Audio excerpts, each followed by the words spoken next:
Univerzita Karlova, Ústav jazykové a odborné přípravy, certifikovaná zkouška z češtiny pro cizince, úroveň B2, poslech s porozuměním. Část poslech s porozuměním má 4 úlohy. Celkem budete dělat 20 úkolů. Můžete psát odpovědi do testu, ale potom je musíte napsat do záznamového archu. Na konci testu budete mít čas 4 minuty na přepsání odpovědí. Teď administrátor zastaví CD přehrávač a zeptá se, jestli dobře slyšíte. Teď můžete otevřít test.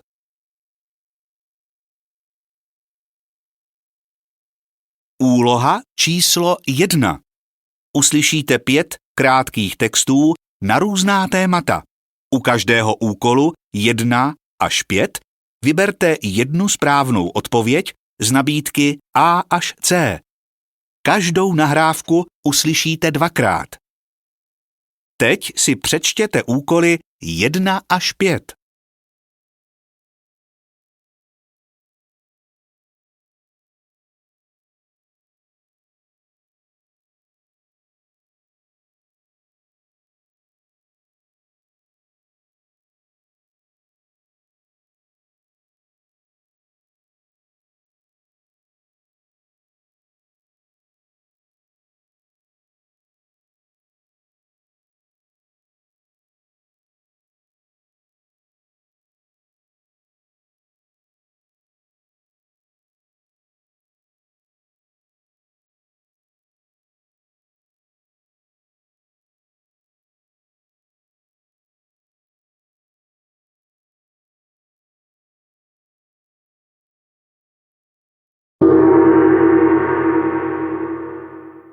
Úkol číslo 1.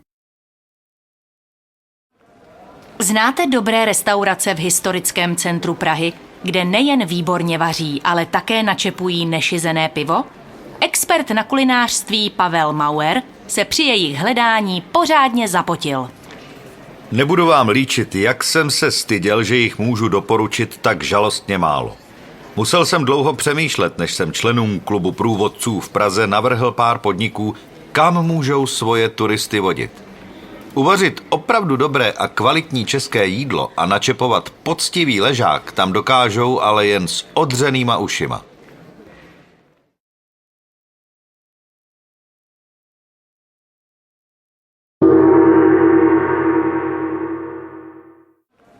Znáte dobré restaurace v historickém centru Prahy, kde nejen výborně vaří, ale také načepují nešizené pivo? Expert na kulinářství Pavel Mauer se při jejich hledání pořádně zapotil. Nebudu vám líčit, jak jsem se styděl, že jich můžu doporučit tak žalostně málo. Musel jsem dlouho přemýšlet, než jsem členům klubu průvodců v Praze navrhl pár podniků, kam můžou svoje turisty vodit. Uvařit opravdu dobré a kvalitní české jídlo a načepovat poctivý ležák tam dokážou, ale jen s odřenýma ušima.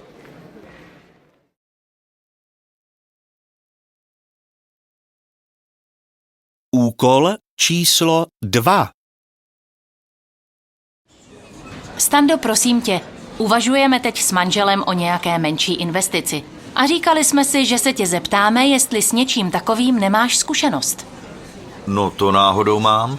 Zrovna před měsícem jsem se rozhodl, že začnu s investováním do podílových fondů. Ale to je celkem rizikové, ne? Tak dřív asi bylo, ale myslím si, že teď už není tak úplně důvod mít k nim nedůvěru. Vyplatí se víc než třeba takové stavební spoření.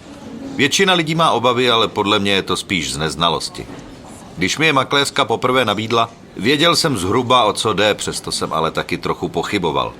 To se ale zlomilo, když mi první investice začala vydělávat. No když to říkáš, tak to asi taky zkusíme.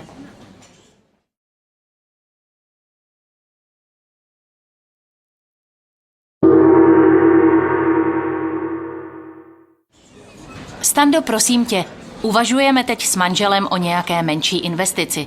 A říkali jsme si, že se tě zeptáme, jestli s něčím takovým nemáš zkušenost. No to náhodou mám. Zrovna před měsícem jsem se rozhodl, že začnu s investováním do podílových fondů. Ale to je celkem rizikové, ne? Tak dřív asi bylo, ale myslím si, že teď už není tak úplně důvod mít k nim nedůvěru. Vyplatí se víc než třeba takové stavební spoření. Většina lidí má obavy, ale podle mě je to spíš z neznalosti. Když mi je makléřka poprvé nabídla, věděl jsem zhruba, o co jde, přesto jsem ale taky trochu pochyboval. To se ale zlomilo, když mi první investice začala vydělávat. No, když to říkáš, tak to asi taky zkusíme.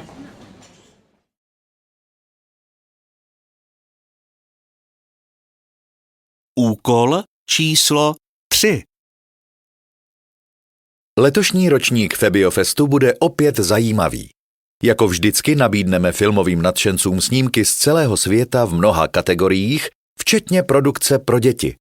Tradičně také přivítáme známé tváře herců a režisérů. Oproti minulým ročníkům však festival letos překročí i hranice do Slovenské republiky.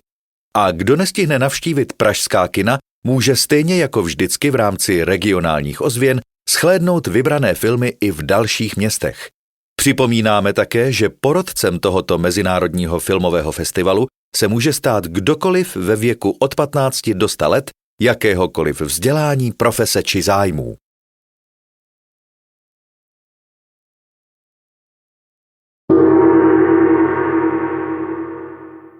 Letošní ročník Febiofestu bude opět zajímavý.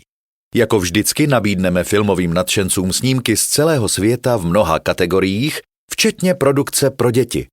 Tradičně také přivítáme známé tváře herců a režisérů. Oproti minulým ročníkům však festival letos překročí i hranice do Slovenské republiky. A kdo nestihne navštívit pražská kina, může stejně jako vždycky v rámci regionálních ozvěn shlédnout vybrané filmy i v dalších městech.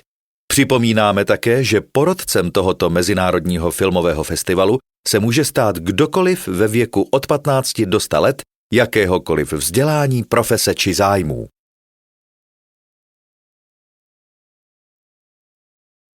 Úkol číslo 4. To jsem teda dopad, co? Ale vždyť to nebylo tak strašný. Přece si tím nenecháme zkazit den. No jo, tobě se to řekne. Na tebe šéf neřval jako utrženej ze řetězu. No, toho se tak bojím. Včera ho povýšili, takže tady určitě dlouho nevydrží. Vždyť to přece nebyla tvoje chyba, že se na nás ajťák vykašlal s těma aktualizacema a že se to pak nikam neukládalo. To jsem mu taky řekl, ale vůbec ho to nezajímalo. Prej si to teď mám s klientem vyřídit sám. A nemůžeš to mít ještě uložený v mailech? Zkus je prohledat, třeba to tam někde bude. Přece si ty návrhy posílal Evě a Richardovi, ne?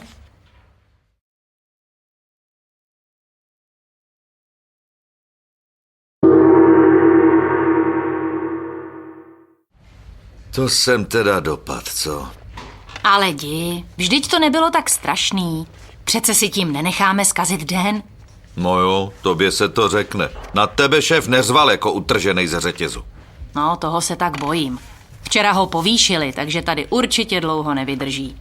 Vždyť to přece nebyla tvoje chyba, že se na nás ajťák vykašlal s těma aktualizacema a že se to pak nikam neukládalo. To jsem mu taky řekl, ale vůbec ho to nezajímalo. Prej si to teď mám s klientem vyřídit sám. A nemůžeš to mít ještě uložený v mailech? Zkus je prohledat, třeba to tam někde bude.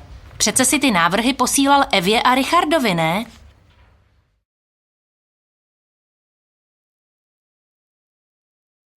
Úkol číslo 5. Používají se oba typy vysavačů. Pro běžný denní úklid je výhodný vysavač bez sáčku, protože je lehký a má větší výkon. Problémem je, že se tento typ vysavače musí po každém použití vyprázdnit.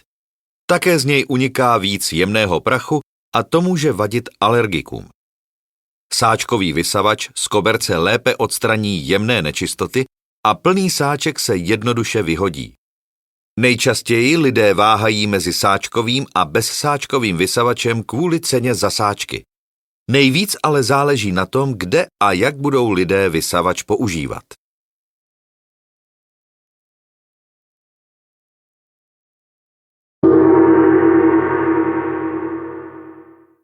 Používají se oba typy vysavačů. Pro běžný denní úklid je výhodný vysavač bez sáčku, protože je lehký a má větší výkon. Problémem je, že se tento typ vysavače musí po každém použití vyprázdnit. Také z něj uniká víc jemného prachu a to může vadit alergikům. Sáčkový vysavač z koberce lépe odstraní jemné nečistoty a plný sáček se jednoduše vyhodí. Nejčastěji lidé váhají mezi sáčkovým a bezsáčkovým vysavačem kvůli ceně za sáčky. Nejvíc ale záleží na tom, kde a jak budou lidé vysavač používat.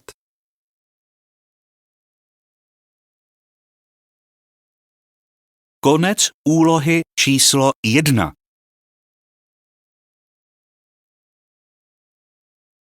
Úloha číslo 2. Uslyšíte přednášku.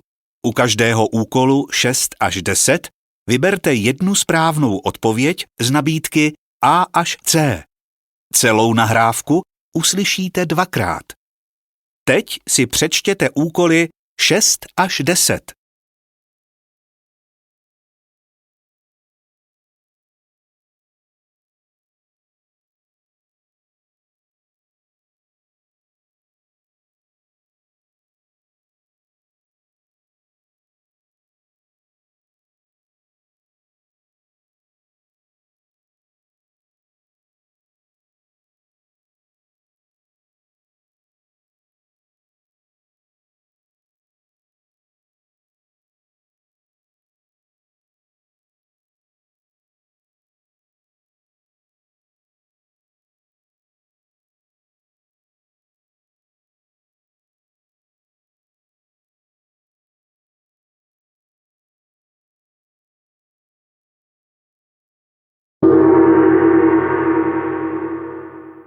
Dobrý den vám od mikrofonu přeje a u dnešního okénka do historie vás vítá Zuzana Schánělová. Dnes si díky knižní novince s názvem Titanic připomeneme, co se stalo v noci ze 14. na 15. dubna roku 1912. Její autor Miloš Hubáček v ní odhaluje lži a fámy, které se ve spojitosti s Titanicem objevují. Titanic byl ve své době považován za nejkrásnější loď na světě. V mrazivé noci však tento plovoucí palác s více než 2 000 cestujících narazil na ledovec. Pro kolik lidí se tato noc stala osudnou, bohužel stále nevíme, neboť lodní záznamy týkající se pasažérů se nevedly příliš důkladně. A tak například 200 hudebníků nikdo nezapočítal ani mezi cestující, ani mezi posádku.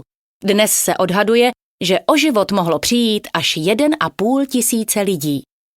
Přes luxus, který Titanic nabízel, nebylo na palubě dost záchranných člunů. Většina lidí se domnívala, že to byla chyba společnosti, které loď patřila, a někteří odborníci z toho dokonce viní samotného kapitána. Pravda je ale jinde. Hubáček zjistil, že počet záchranných plavidel byl tehdy stanoven ministerstvem dopravy, a to na základě výtlaku lodi. Dalším mýtem je, že loď se během své první a zároveň poslední plavby snažila překonat rekord nejrychlejší lodi při cestě přes Atlantik. Zatímco ostatní lodě vyšší třídy, kam se svým luxusním vybavením řadil i Titanic, pluly běžně rychlostí až 48 km v hodině, tedy 26 uzlů, rychlost Titanicu ve zkušebním provozu dosahovala nejvýše 21 uzlů, což je asi 39 km v hodině. Nesmíme ale zapomínat, že na skutečnou rychlost Titanicu měla nezanedbatelný vliv také hmotnost nákladu, který vezl. A právě to byl důvod, proč by Titanic tuto pomyslnou soutěž v rychlosti na plné čáře prohrál. Omylem je i to, že tehdejší ředitel společnosti, které parník patřil, je dnes vnímán jako zrádce a je viněn z toho, že opustil loď mezi prvními. Přitom to byl on, kdo pomáhal ostatním dostat se do záchranných plavidel. Naopak kapitán lodi Edward Smith bývá někdy oslavován jako hrdina. Smutné na tom však je, že právě on byl tím člověkem, jenž byl přímo odpovědný za srážku s ledovcem, protože neuposlechl varování ostatních lodí a nesnížil rychlost. Jak Hubáček ve své knize podotýká, část viny nese také kormidelník, který loď otočil na špatnou stranu. Přestože si svou chybu ihned uvědomil, nebylo už cesty zpět. V knize Miloše Hubáčka se také dočtete o teorii, proč se loď potopila tak rychle.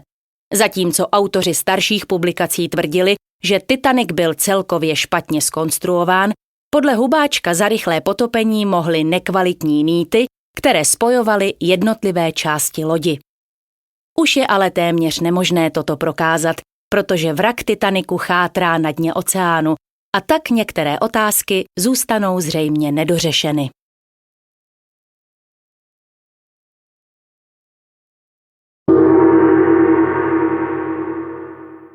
Dobrý den vám od mikrofonu přeje a u dnešního okénka do historie vás vítá Zuzana Schánělová. Dnes si díky knižní novince s názvem Titanic připomeneme, co se stalo v noci ze 14. na 15. dubna roku 1912. Její autor Miloš Hubáček v ní odhaluje lži a fámy, které se ve spojitosti s Titanicem objevují. Titanic byl ve své době považován za nejkrásnější loď na světě. V mrazivé noci však tento plovoucí palác s více než 2 000 cestujících narazil na ledovec. Pro kolik lidí se tato noc stala osudnou, bohužel stále nevíme, neboť lodní záznamy týkající se pasažérů se nevedly příliš důkladně. A tak například 200 hudebníků nikdo nezapočítal ani mezi cestující, ani mezi posádku. Dnes se odhaduje, že o život mohlo přijít až 1,5 tisíce lidí. Přes luxus, který Titanic nabízel, nebylo na palubě dost záchranných člunů.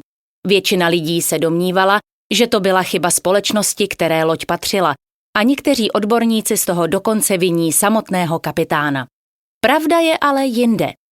Hubáček zjistil, že počet záchranných plavidel byl tehdy stanoven ministerstvem dopravy, a to na základě výtlaku lodi.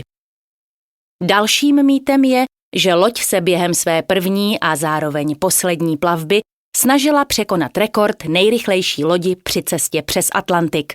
Zatímco ostatní lodě vyšší třídy, kam se svým luxusním vybavením řadil i Titanic, pluly běžně rychlostí až 48 km v hodině, tedy 26 uzlů, rychlost Titanicu ve zkušebním provozu dosahovala nejvýše 21 uzlů, což je asi 39 km v hodině. Nesmíme ale zapomínat, že na skutečnou rychlost Titanicu měla nezanedbatelný vliv také hmotnost nákladu, který vezl. A právě to byl důvod, proč by Titanic tuto pomyslnou soutěž v rychlosti na plné čáře prohrál. Omylem je i to, že tehdejší ředitel společnosti, které parník patřil, je dnes vnímán jako zrádce a je viněn z toho, že opustil loď mezi prvními. Přitom to byl on, kdo pomáhal ostatním dostat se do záchranných plavidel. Naopak kapitán lodi Edward Smith bývá někdy oslavován jako hrdina. Smutné na tom však je, že právě on byl tím člověkem, jenž byl přímo odpovědný za srážku s ledovcem, protože neuposlechl varování ostatních lodí a nesnížil rychlost. Jak Hubáček ve své knize podotýká, část viny nese také kormidelník, který loď otočil na špatnou stranu. Přestože si svou chybu ihned uvědomil, nebylo už cesty zpět. V knize Miloše Hubáčka se také dočtete o teorii, proč se loď potopila tak rychle. Zatímco autoři starších publikací tvrdili, že Titanic byl celkově špatně zkonstruován, podle Hubáčka za rychlé potopení mohly nekvalitní nýty, které spojovaly jednotlivé části lodi. Už je ale téměř nemožné toto prokázat, protože vrak Titaniku chátrá na dně oceánu a tak některé otázky zůstanou zřejmě nedořešeny.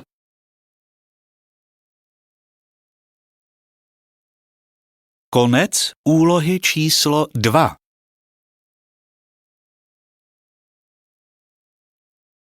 Úloha číslo 3.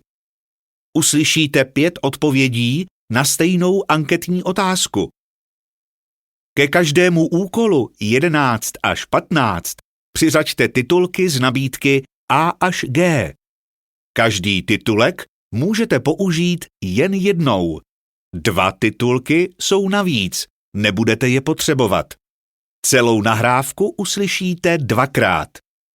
Teď si přečtěte úkoly 11 až 15 a titulky A až G.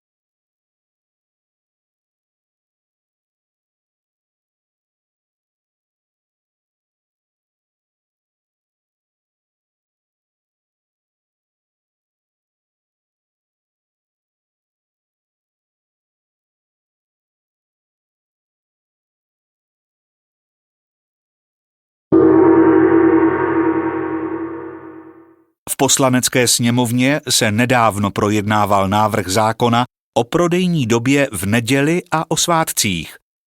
Měly by mít obchody o svátcích zavřeno? Co si o tom myslíte? Úkol číslo 11. Jan. Nevidím žádný důvod, aby stát vstupoval do vzájemné svobodné dohody zaměstnavatele a zaměstnance.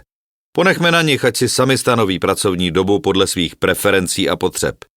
Jde mi hlavně o princip svobody trhu, protože je zjevné, že podobná opatření jako tento zákon stejně nemají na trh žádný velký vliv. Tržby se jen přesunou do jiných dnů, případně do cestovního ruchu.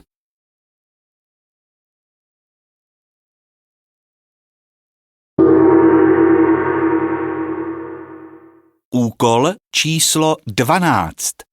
Eva.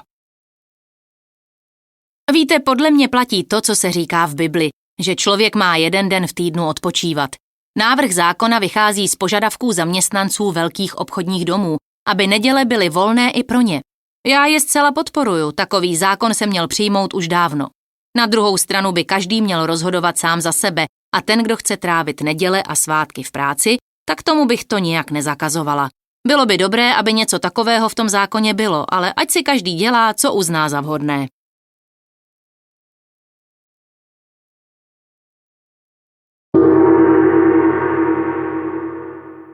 Úkol číslo 13. Petr. Tímhle návrhem politici berou lidem možnost si přivydělat nebo si nakoupit. Návrh je navíc nespravedlivý, protože některým obchodům, těm velkým, prodej zakazuje, zatímco těm malým ne. Takže politikům určitě nejde o ochranu zaměstnanců, jak tvrdí. Co pak nebudou ve svátek pracovat prodavači v menších obchodech, na benzínkách a v lékárnách? Poslanci by se měli někdy zamyslet, než se rozhodnou řešit, co smíme a co nesmíme dělat.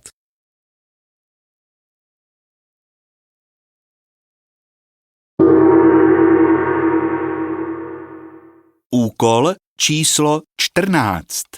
Dana. Život by neměl být jen o spotřebě. Omezení pracovní doby o svátcích a nedělích je důležitý krok směrem k tomu, aby rodiny zaměstnanců v obchodech získaly více času pro sebe, pro výchovu svých dětí, pro kulturu, sport nebo odpočinek. Jen tak lze omezit nárůst onemocnění způsobených stresem, kterému čelíme v našich zaměstnáních. Takže myslím, že je zde mnoho dobrých důvodů.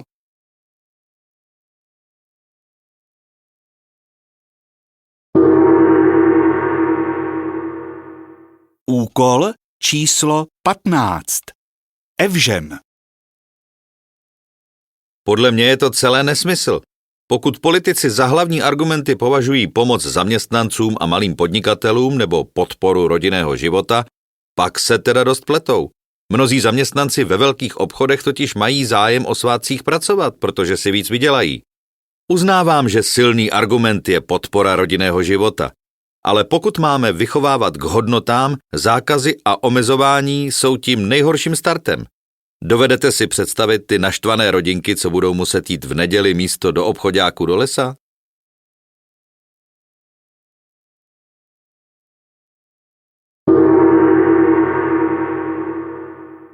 Úkol číslo 11. Jan. Nevidím žádný důvod, aby stát vstupoval do vzájemné svobodné dohody zaměstnavatele a zaměstnance. Ponechme na nich, ať si sami stanoví pracovní dobu podle svých preferencí a potřeb. Jde mi hlavně o princip svobody trhu, protože je zjevné, že podobná opatření jako tento zákon stejně nemají na trh žádný velký vliv. Tržby se jen přesunou do jiných dnů, případně do cestovního ruchu.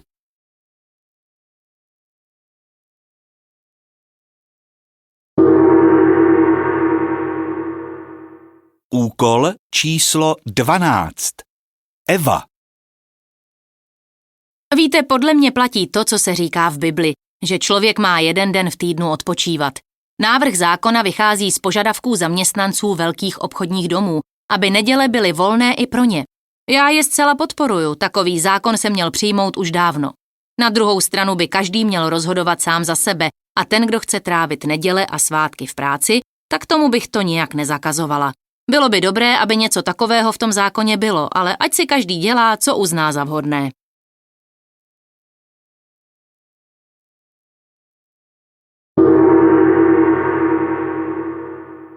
Úkol číslo 13. Petr.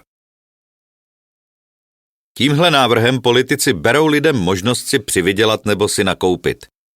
Návrh je navíc nespravedlivý, protože některým obchodům, těm velkým, prodej zakazuje, zatímco těm malým ne.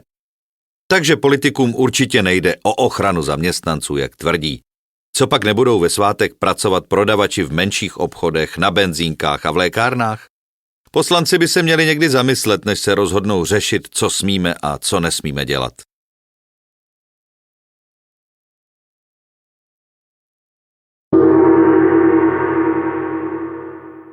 Úkol číslo 14. Dana. Život by neměl být jen o spotřebě. Omezení pracovní doby o svátcích a nedělích je důležitý krok směrem k tomu, aby rodiny zaměstnanců v obchodech získaly více času pro sebe, pro výchovu svých dětí, pro kulturu, sport nebo odpočinek. Jen tak lze omezit nárůst onemocnění způsobených stresem, kterému čelíme v našich zaměstnáních. Takže myslím, že je zde mnoho dobrých důvodů.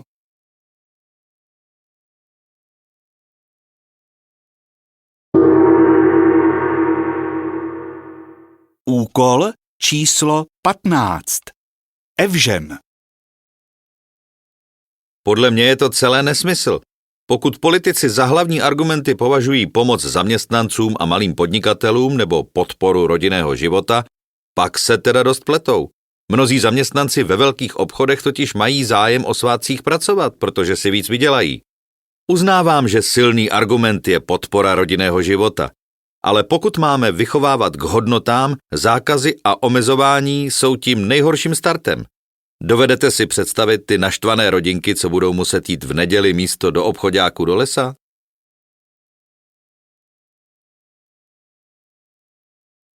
Konec úlohy číslo 3.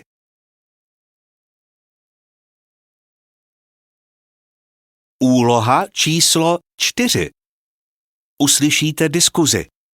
Rozhodněte, jestli jsou tvrzení v úkolech 16 až 20 pravda, ano, nebo nejsou pravda, ne. Celou nahrávku uslyšíte 2krát. Teď si přečtěte úkoly 16 až 20.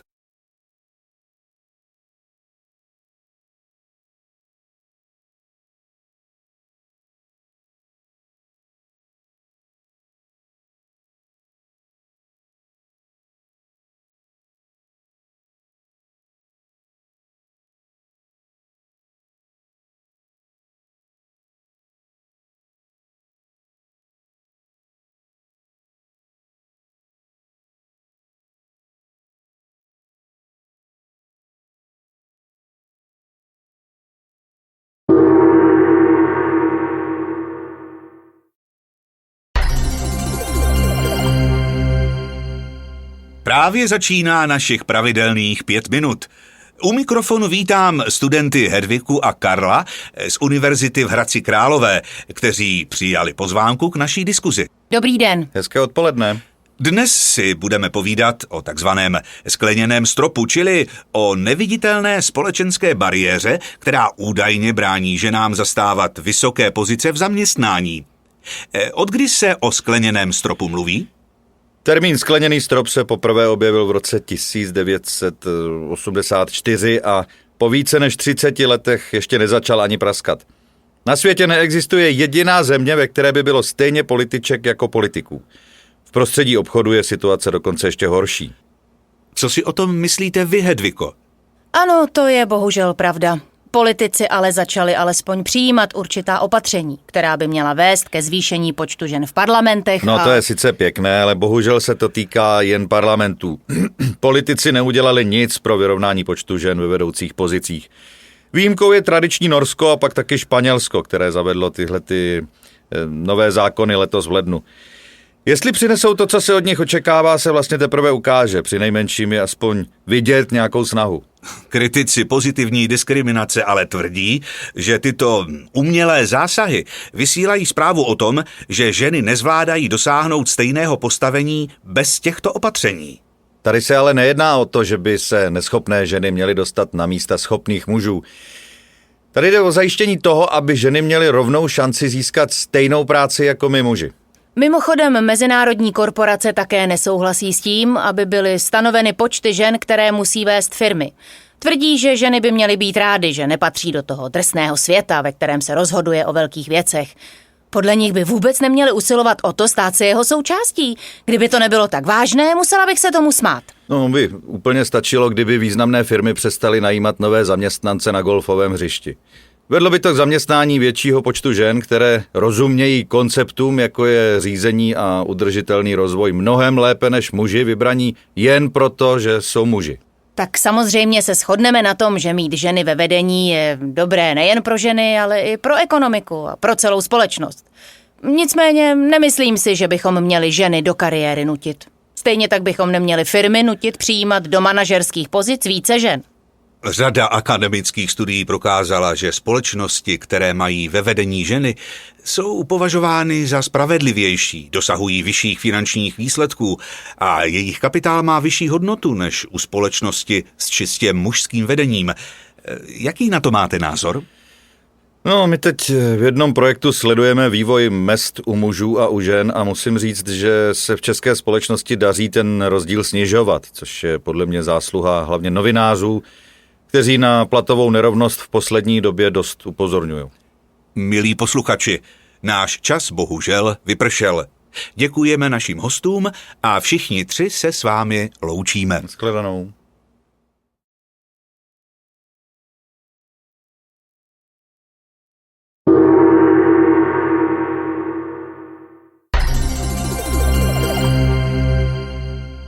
Právě začíná našich pravidelných 5 minut. U mikrofonu vítám studenty Hedviku a Karla z Univerzity v Hradci Králové, kteří přijali pozvánku k naší diskuzi. Dobrý den. Hezké odpoledne. Dnes si budeme povídat o takzvaném skleněném stropu, čili o neviditelné společenské bariéře, která údajně brání ženám zastávat vysoké pozice v zaměstnání. Od kdy se o skleněném stropu mluví? Termín skleněný strop se poprvé objevil v roce 1984 a po více než 30 letech ještě nezačal ani praskat. Na světě neexistuje jediná země, ve které by bylo stejně političek jako politiků. V prostředí obchodu je situace dokonce ještě horší. Co si o tom myslíte vy, Hedviko? Ano, to je bohužel pravda. Politici ale začali alespoň přijímat určitá opatření, která by měla vést ke zvýšení počtu žen v parlamentech. No to je sice pěkné, ale bohužel se to týká jen parlamentů. Politici neudělali nic pro vyrovnání počtu žen ve vedoucích pozicích. Výjimkou je tradiční Norsko a pak taky Španělsko, které zavedlo tyhle nové zákony letos v lednu. Jestli přinesou to, co se od nich očekává, se vlastně teprve ukáže. Přinejmenším je aspoň vidět nějakou snahu. Kritici pozitivní diskriminace ale tvrdí, že tyto umělé zásahy vysílají zprávu o tom, že ženy nezvládají dosáhnout stejného postavení bez těchto opatření. Tady se ale nejedná o to, že by se neschopné ženy měly dostat na místa schopných mužů. Tady jde o zajištění toho, aby ženy měly rovnou šanci získat stejnou práci jako my muži. Mimochodem, mezinárodní korporace také nesouhlasí s tím, aby byly stanoveny počty žen, které musí vést firmy. Tvrdí, že ženy by měly být rády, že nepatří do toho drsného světa, ve kterém se rozhoduje o velkých věcech. Podle nich by vůbec neměly usilovat o to stát se jeho součástí. Kdyby to nebylo tak vážné, musela bych se tomu smát. No, by úplně stačilo, kdyby významné firmy přestaly najímat nové zaměstnance na golfovém hřišti. Vedlo by to k zaměstnání většího počtu žen, které rozumějí konceptům, jako je řízení a udržitelný rozvoj mnohem lépe než muži vybraní jen proto, že jsou muži. Tak samozřejmě se shodneme na tom, že mít ženy ve vedení je dobré nejen pro ženy, ale i pro ekonomiku a pro celou společnost. Nicméně nemyslím si, že bychom měli ženy do kariéry nutit. Stejně tak bychom neměli firmy nutit přijímat do manažerských pozic více žen. Řada akademických studií prokázala, že společnosti, které mají ve vedení ženy, jsou považovány za spravedlivější, dosahují vyšších finančních výsledků a jejich kapitál má vyšší hodnotu než u společnosti s čistě mužským vedením. Jaký na to máte názor? No, my teď v jednom projektu sledujeme vývoj mezd u mužů a u žen a musím říct, že se v české společnosti daří ten rozdíl snižovat, což je podle mě zásluha hlavně novinářů, kteří na platovou nerovnost v poslední době dost upozorňují. Milí posluchači, náš čas bohužel vypršel. Děkujeme našim hostům a všichni tři se s vámi loučíme. Shledanou.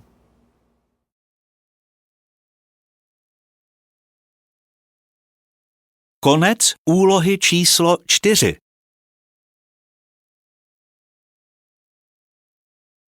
Teď máte čas 4 minuty. Přepište odpovědi do záznamového archu.